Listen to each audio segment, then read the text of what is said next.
คลิปนี้ผมจะพาทุกท่านไปชมน้ำตกซันตาเถนครับผม กระถางเลยผมจะไปจับกระถางจับกระถางให้เมื่อก่อนไปเลี้ยงญาติส่งกลับบ้านไปเลี้ยงเลยคุณพระ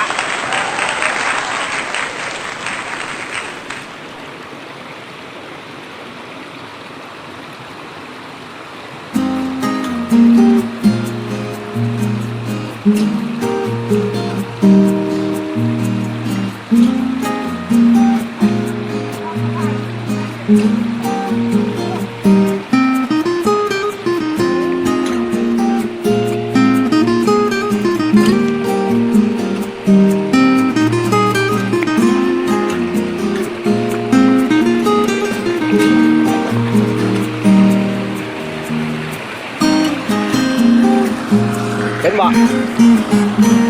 กระถางครับกระถางใกล้ๆครับใกล้ๆเนี่ยใกล้ๆมันบ่แห่นะครับมันบ่แห่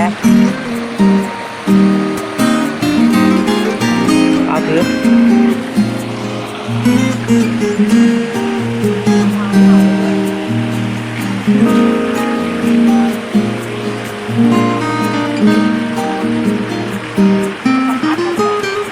การเราคือกระป๋อมเลยเนาะมันคือกระป๋อมนี่ละ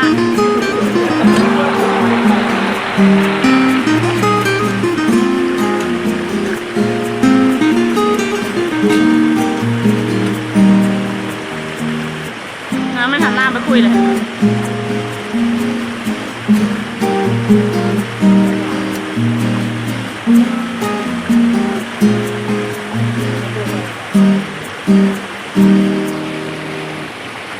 คนคุยกับกระถาง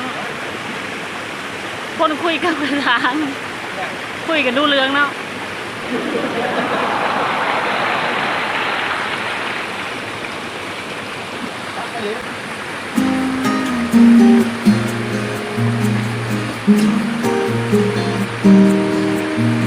จ้องหน้ากันแล้วมันจะกัดกันแล้ว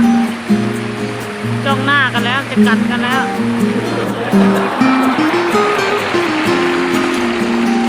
ตัวพวกเอฟเลยครับสวัสดีครับ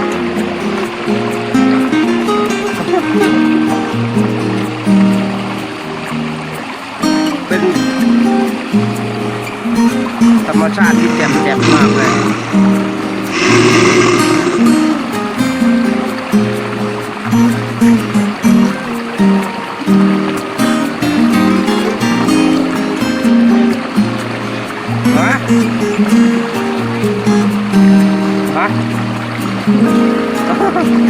ไอ้กาใหญ่